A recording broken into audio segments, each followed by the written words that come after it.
Bonjour, ravi de vous retrouver à l'intérieur cette fois-ci et on enchaîne sur Jésus-Christ face au diable. Vous savez, le diable, certains le considèrent comme cet aiguillon, cette curiosité qui nous ouvre au monde, à nous-mêmes et nous aide à progresser. Eh bien, limiter son action uniquement à cela me semble un peu naïf comme approche. Observons le monde dans sa dureté, la cruauté, les injustices, les viols, les meurtres en tout genre. Tout cela représente la figure du diable, que ce soit physiquement, conceptuellement, émotionnellement, comme vous voulez. Il n'aime pas se montrer contrairement à Dieu, qui souhaite se rapprocher de sa créature. Le diable, il préfère toujours influencer, agir sur nos pensées, créer des circonstances. Il avance masqué, il aime se faire oublier. Il adore nous culpabiliser, nous déprimer et accuser Dieu, rejeter la faute sur lui, pour mieux nous en éloigner. C'est une technique bien connue, hélas.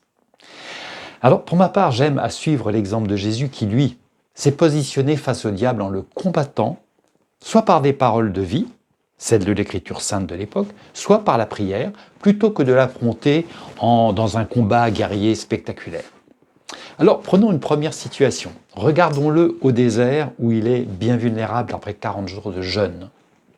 Il laisse venir le diable avec ses 3 propositions commerciales qui sont des véritables pièges pour le faire échouer dans sa mission auprès de nous. À chaque fois, Jésus le désarçonne en lui opposant des paroles de l'Écriture.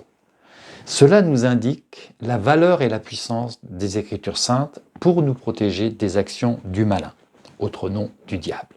Le Christ va également évoquer le diable dans la parabole du semeur, puis face à une personne possédée, comme en Luc 13, ou quand il est face aux pharisiens, ses opposants du moment. Ça sera en Jean 8, 40. À chaque fois, il le nomme et le considère comme une personne malfaisante, auteur de la mort, père du mensonge, dans Jean 8, 44. Attention, dans sa bouche, son expérience de Satan ne ressemble jamais à un concept.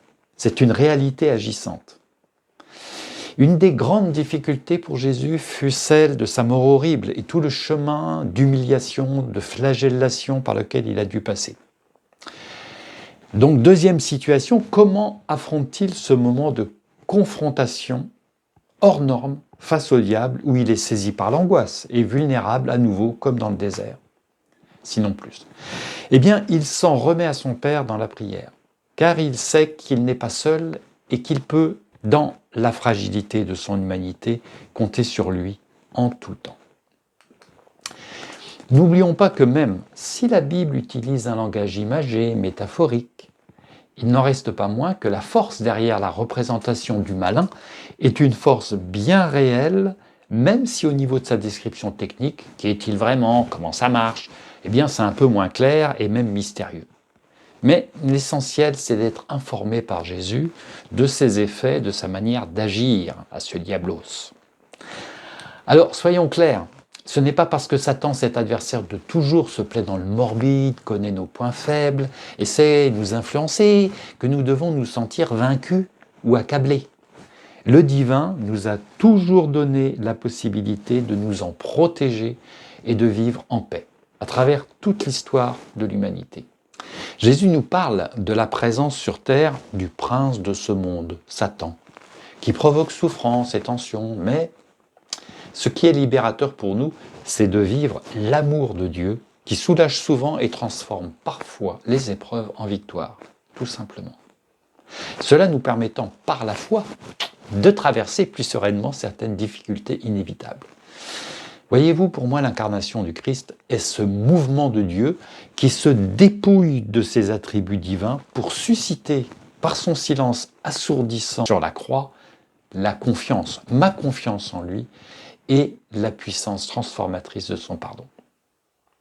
Troisième situation, si vous voulez bien, quand Jésus fait face à la fatigue et à la douleur extrême, quand il est crucifié. Depuis son arrestation jusqu'à sa mort, Jésus est dans le combat de sa vie, nous sauver des flots agités de la vie. Et cela lui demande toute la force et la profondeur divine de l'amour qu'il nous porte. Il ne peut, dans son humanité, mener un pareil sauvetage que dans une pleine confiance en Dieu. La foi n'est pas un concept philosophique là. C'est une sérénité totale au quotidien qui dépasse notre entendement. C'est dans le calme et la tranquillité que sera votre force, dit le prophète Ésaïe. Dieu, il a foi en l'homme, il a confiance en lui. Est-ce que j'ai la foi en lui? Si j'ai de la peine avec la confiance, je peux dire, comme ce père désespéré qui dit à Jésus, « Je crois, mais aide-moi, car j'ai de la peine à croire. » L'incarnation de Jésus est ce moyen incroyable que Dieu utilise pour détruire les œuvres du diable, nous dit l'apôtre Jean. Jésus, en fait, est plus fort parce qu'il est la vie et qu'il porte en lui les valeurs de cette vie, qui nous fait tant de bien. Comment accomplit-il cela? Par son abandon total à la volonté de son Père. Il se soumet à une volonté pleine de bonté. Il est en confiance, il n'est pas seul, et c'est fort de cette présence qu'il peut affronter, dans son incarnation, toutes les failles de sa nature humaine, mais aussi de la nôtre, surtout de la nôtre. Et il va traverser ces failles, il va les vivifier en y apportant toute la vie divine, et cela en abondance, au-delà de notre mort, qu'il a vaincu. Et puis, cerise sur le gâteau, il nous dit qu'il est vivant et qu'il est à nos côtés.